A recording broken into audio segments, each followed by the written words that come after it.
20 साल कहा जाता है प्रकाश संघानी कहाँ गायब हो गए थे? सर्वे जो थे उसमें मैं दूसरे तीसरे नंबर पर हर दूसरी तीसरी जो भी एजेंसीज यहाँ काम कर रही थी उसमें था जी। और मुख्यमंत्री जी की पसंद भी था और उनको मेरे जो छत्तीसी कौम के जो संबंध हैं वो उनको बहुत पसंद भी थे। और एक समय था जब आपको बीजेपी में भी देखा गया और सामाजिक न्याय मंच से भी आप चुनाव लड़े, आज आप कांग्रेस से हैं। क्या लगता है पॉलिटिक्स में कोई आइडियोलॉजी के मायने हैं? प्रकाश संघानी की अगर बात करें तो आज की तारीख में क्या आइडियोलॉजी है? प्रकाश संघानी फलोदी की जनता को कोई अपनी गारंटी देना चाहेंगे? देखिए नमस्कार, मेरा नाम कुलदीप है। आप 24 न्यूज राजस्थान का खास कार्यक्रम टॉक पॉलिटिक्स के देख रहे हैं। वर्तमान में मैं फलोदी में हूं। फलोदी विधानसभा के विभिन्न क्षेत्रों में घूम रहा हूं और फलोदी से अभी जो चर्चाओं में सबसे बड़ा नाम है प्रकाश संघानी, वो मेरे साथ है। शुक्रिया, आपने इस चुनाव के दौरान अपना अमूल्य समय निकालकर हमें दिया। 2003 में आप चुनाव लड़े, उसके बाद में आज आपको वापस कांग्रेस ने आप पर विश्वास जताया है। क्या लग रहा है उस दौर में और आज के दौर में कितना अंतर लग रहा है? काफी फर्क है। मेरा परिवार शुरू से ही कांग्रेस में रहा था और पिताजी और ताऊजी ने कांग्रेस की सेवा की लंबे समय से, लेकिन उसके बाद हम लोग थोड़ा पिछड़ गए थे, छूट गए थे। तो कई कारणों से हमको मेन स्ट्रीम पॉलिटिक्स में जगह नहीं मिली थी। उस वजह से हमने और दूसरे भी प्रयत्न किए और 2003 हमने सामाजिक न्याय मंच के साथ मिलकर के चुनाव लड़ा था।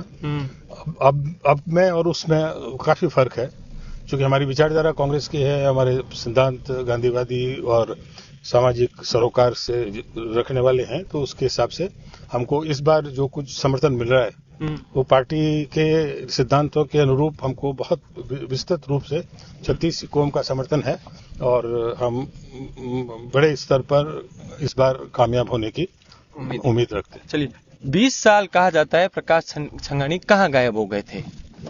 नहीं, ये कहना परोक्ष रूप से उन लोगों का है जो शायद मेरे से जुड़े हुए नहीं है। मैं लगातार इस क्षेत्र में हूं और हमारा आना जाना है। चूंकि कोई संवैधानिक दायित्व भी नहीं ले था और संगठन में भी हमारी कोई भूमिका नहीं थी, तो उसके बावजूद भी हमने 2003, 2008, 2008-9 के जो लोकसभा चुनाव थे उसमें चंद्रेश भाई साहब के साथ में हमने बहुत बड़े स्तर पे काम किया था। और फलोदी विधानसभा में आमतौर पर लोकसभा में विरोध में मत पड़ता है कांग्रेस के। तो उस वक्त जब मैंने इसको ज्वाइन किया था 2004 में, उसके बाद रिजल्ट परिवर्तित होने लगे और चंद्रेश भाई साहब को फलोदी में लीड जरूर कम थी, लेकिन फलोदी से उनको 12,000 की लीड लगभग मिली थी, जो उनके लिए आश्चर्यजनक थी। उनको उम्मीद नहीं थी कि फलोदी से उनको लीड मिल सकती है। तो ये कहना और ये आरोप लगाना अपने आप में गलत होगा कि मैं जुड़े हुए रहे हैं कहीं ना कहीं। आप भले प्रत्यक्ष रूप से नहीं तो परोक्ष रूप से जुड़े हुए रहे। प्रत्यक्ष रूप से, चूंकि चुनाव की कमान लगभग मेरे पास रहती थी। मैं चूंकि फाइनेंस डील नहीं करता, बाकी सारे राजनीतिक निर्णय उन लोकसभा चुनाव में चंद्रेश भाई साहब के पहले, दूसरे और वैभव जी के तीसरे चुनाव में मैं बहुत सक्रिय था और उस सक्रियता के बदौलत ही शायद कांग्रेस ने मेरे पास और काफी कुछ गुण अवगुण होंगे, उन सबका विश्लेषण करते हुए मुझे टिकट दिया, इस बार अवसर दिया। जी, प्रकाश संघानी टिकट वितरण से पहले कयास लगाए जा रहे थे, प्रकाश संघानी का उसमें नाम नहीं देखा जा रहा था। 3 दिनों में ऐसा क्या घटा कि प्रकाश संघानी जी का नाम आ जाता है? ऐसा मतलब ये वो उन लोगों के प्रयास हैं जो एक्चुअल में बाहर की नजरों से खबरों को देखते हैं। सर्वे जो थे उसमें मैं दूसरे तीसरे नंबर पर हर दूसरी तीसरी जो भी एजेंसीज यहाँ काम कर रही थी उसमें था और मुख्यमंत्री जी की पसंद भी था और उनको मेरे जो छत्तीसी कौम के जो संबंध हैं वो उनको बहुत पसंद भी थे। और एकदम से कहें कि 3 दिन में ही कुछ परिवर्तन हुआ, ऐसा नहीं हुआ, लेकिन ये है कि जो लोग लंबी चौड़ी गाड़ियां लेकर के घूम रहे थे, जो अपने पास संसाधन थे, जिन्होंने अपने प्रचार शुरू से कर दिए थे, उसके मुकाबले में मेरा शांत बिहेवियर था। और मैं तो पंडित हूं, मेरे पास में तो मतलब चाय टिकट के पेटे पिलाने के लिए चाय भी नहीं है। तो अच्छा। उन सब मापदंडों में मैं किस तरह से खरा उतरा, ये मेरे नेतृत्व का कमाल है। और मुख्यमंत्री जी ने मुझे तो चाय पिला करके भेजा और ये टिकट भी दिया और कहा कि आप चुनाव जीत के आओ और हमको लो। तो संभावना है कि इस बार अभी लोगों की जो दृष्टि है, उस दृष्टि में मेरे पास वो सब साधन नहीं थे जिनसे टिकट आता हो जी। ऐसा उन लोगों का कयास होगा। लेकिन कांग्रेस का टिकट बहुत ईमानदारी से मेरे को सीधे रूप से मिला और बिना किसी अतिरिक्त साधनों के मिला। अतिरिक्त साधन का आपका अर्थ है धन बल से, टिकट वितरण में धन बल। मैं अतिरिक्त साधन का मतलब वो सारी लॉबिंग भी को भी कह रहा हूँ, दिल्ली की भागदौड़ को भी कह रहा हूँ, जयपुर की भागदौड़ को भी कह रहा हूँ। प्रकाश संघानी दिल्ली की भागदौड़ में नहीं थे? नहीं, बिल्कुल नहीं, मैं कहीं भी नहीं गया। मैं एसीसी का ऑफिस देखा हुआ है, मैंने कई बार गया हुआ हूँ, कामकाज खूब किए हुए, लेकिन इस बार टिकट के लिए मेरे को वहाँ लाइन लगाने की जरूरत नहीं पड़ी। रंधावा जी ने मुझे बहुत संतोषजनक जवाब दिया था। अशोक गहलोत जी ने मुझे कहा था कि अगर ये सब चीज ठीक ठाक हुई तो हम सब पे विचार करेंगे, तो आप पर भी करेंगे। राजस्थान का चुनाव अब की बार अगर देख रहे हैं तो जिस तरीके से देश में मोदी के नाम से चुनाव लड़ा जा रहा है, राजस्थान में भी मैं जैसे जैसे सभाओं को देख रहा हूं, कांग्रेस के जितने भी प्रत्याशी है वो अशोक गहलोत के नाम से चुनाव लड़ रहे हैं। अशोक गहलोत ने 7 गारंटी दी है। प्रकाश संघानी फलोदी की जनता को कोई अपनी गारंटी देना चाहेंगे? देखिए, मैं तो ये मानता हूं कि ये चुनाव एक ही मुद्दे पे लड़ा जाए तो भी चुनाव जीतने लायक है कांग्रेस के, कि चिरंजीवी स्वास्थ्य बीमा योजना अपने आप में एक इतनी अनूठी योजना है जिसका अगर जो व्यापक उपयोग, प्रयोग और उसका प्रचार किया जाए तो अपने आप में वो एक सरकार को रिपीट करना चाहिए। लेकिन लोगों में खूब सारे मापदंड होते हैं। ये बात सही है कि ये चुनाव एक दूरी आपको नजर आ रहा होगा, लेकिन सरकार का काम बहुत कुछ है। और ये जो 7 गारंटी है वो अभी अपने आप में ये चिरंजीवी योजना में एक और कड़ी ऐड की हुई है, 15 लाख रुपए की प्राकृतिक आपदा पे सहायता का। मैंने अपनी तरफ से 2 गारंटी दी है जी। तो 8वीं और 9वीं गारंटी मेरी है। 8वीं गारंटी मेरी ये है कि मैं कभी भी अन्याय के साथ खड़ा नहीं पाया जाऊंगा, और 9वीं गारंटी मेरी ये है कि मैं 24 घंटे 365 दिन जिस तरह से मेरा परिवार अपने खुले मकान में रहता था और लोगों के साथ उनका जनसंपर्क था, वो ही व्यवहार हमारा चुनाव के पहले और चुनाव के बाद चालू रहेगा। और लोग मुझसे कभी भी आकर के मिल सकते हैं। मैंने एक शर्त लगाई है उसमें कि अगर मुझे नींद आ रही हो और वो खर्राटे की नींद हो तो कम से कम उस समय तक के लिए मुझे वो छोड़ें, और जब अगर ये कुछ कच्ची नींद हो तो जरूर उठा दें। अभी नींद कैसी आ रही है? अभी तो अब चुनाव का माहौल है तो खर्राटे भी आ रहे हैं और कभी कभी कच्ची भी रहती है, दोनों तरह की बात है।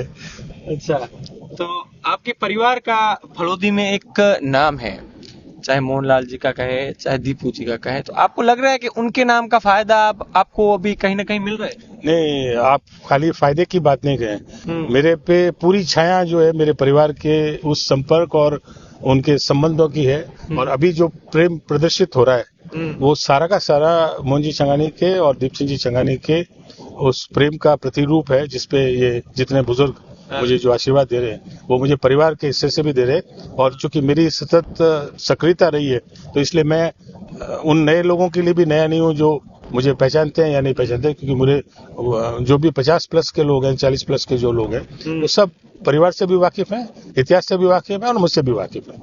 आप पर एक बड़ी जिम्मेदारी है उस विरासत को आगे लेकर बढ़ना और उसे कैसे संभालना, क्योंकि आपके साथ में एक बहुत बड़ी आपके परिवार की विरासत रही है, उसे कैसे संभालें? मेरे परिवार ने जिस तरह का कामकाज मेरे दोनों पिताजी और ताऊजी ने जो किया हुआ है, हम उस कड़ी को निभाएंगे। और उस क्रम में चूंकि फलोदी अब नया जिला बना है तो मेरे हिसाब से इसमें बहुत नए अवसर हैं जिससे हम जनता की सेवा कर सकते हैं। तो मेरे 3 मुख्य मुद्दे हैं कि मैं शिक्षा के प्रसार के लिए सारा इंफ्रास्ट्रक्चर क्रिएट करूं, हेल्थ का पूरा इंफ्रास्ट्रक्चर क्रिएट करूं, और एग्रीकल्चर में वाटर मैनेजमेंट के इस विषय पे जितना विस्तृत काम कर सकूं किसानों के साथ मिलकर के, तो उनकी आमदनी बढ़े, उनकी फसल बढ़े और हम इस इलाके में समृद्धि लाएं, और सरकारी पेंशन पर इंतजार नहीं करके हम अपनी तरफ से पेंशन देने की भी स्थिति में आ सके। अच्छा, मेरे ख्याल से आप पहले शायद साइंटिस्ट रह चुके हैं। मैं भूजल वैज्ञानिक हूँ, हाइड्रोलॉजी में मेरा बैकग्राउंड है, और 40+ इयर्स का मेरा इंडिया में, इंटरनेशनल लेवल पे, वर्ल्ड बैंक में, UN, आपके FAO में और यूरोपियन यूनियन के कुछ संस्थानों के साथ थोड़े थोड़े समय का काम रहा हुआ है। लीबिया में मैंने वर्क किया हुआ है। राजस्थान में मेरा विस्तृत काम है, सवाई माधोपुर से लेकर के जैसलमेर तक का।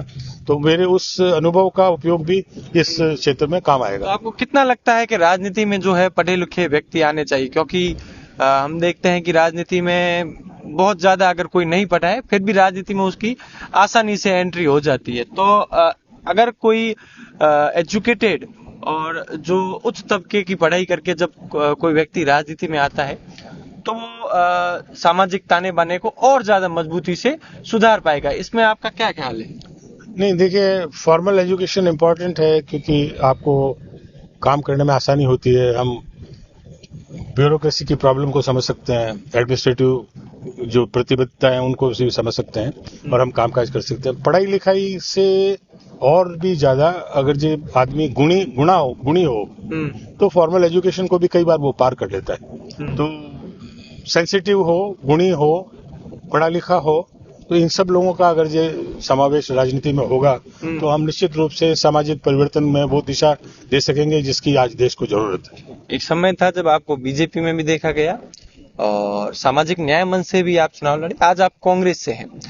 क्या लगता है पॉलिटिक्स में कोई आइडियोलॉजी के मायने हैं? और प्रकाश संघानी की अगर बात करें तो आज की तारीख में क्या आइडियोलॉजी है? मैंने जैसे पहले बताया था कि मैं लंबे समय से हमारा परिवार कांग्रेस में था और कांग्रेस की आइडियोलॉजी को प्रमोट किया हुआ था। 93 में बीजेपी 60 सीटों से 200 सीटों पर आई थी और उनके पास फलोदी में कोई उम्मीदवार नहीं था। तो हमको ये कहा गया किसी आदमी ने कि भाई आप चुनाव लड़ सकते हो क्या? मुझे उसकी शक्ल देख के ये नहीं लगा कि वो हमको टिकट दिला सकते हैं। उनको ये नहीं लगा कि मेरी शक्ल देख करके कि ये चुनाव लड़ सकते हैं। दोनों में के एक्सपेक्टेशन में विरोधाभास था, लेकिन वो टिकट लिया है। जब बीजेपी का टिकट आ गया तो हमने मतलब उसको नकारा नहीं और चुनाव लड़ लिया। मेरी माताजी चुनाव की कभी कोई भूमिका में नहीं थी, राजनीतिक भूमिका में नहीं थी, उन्होंने हमेशा घर संभाला था। फिर भी हम लोग, चूंकि पिताजी चले गए थे, 77 में पिताजी का देहांत हो गया था और 93 में हम ये समझ रहे थे कि अपना ये पुनर्जन्म हो रहा है राजनीति में, तो हमको चुनाव तो लड़ना ही चाहिए। तो हमने ये चुनाव लड़ा और उस बार वो बीजेपी आई, लेकिन हमने काम सारा का सारा फोकस 93-98 में इस क्षेत्र के पानी के विषय को परिवर्तन करने के लिए, स्वास्थ्य के विषय को परिवर्तन करने के लिए किया और भारतीय जनता पार्टी में रहे। आइडियोलॉजी वाइज हम लोग बीच के मार्ग पे पहले थे, अभी भी हैं। अच्छा जी, शुक्रिया। ये प्रकाश संघानी थे, इन्होंने हमारे सारे सवालों का, चाहे वो किस तरीके का भी रहो, बड़ा बेबाकी से आंसर दिया। शुक्रिया।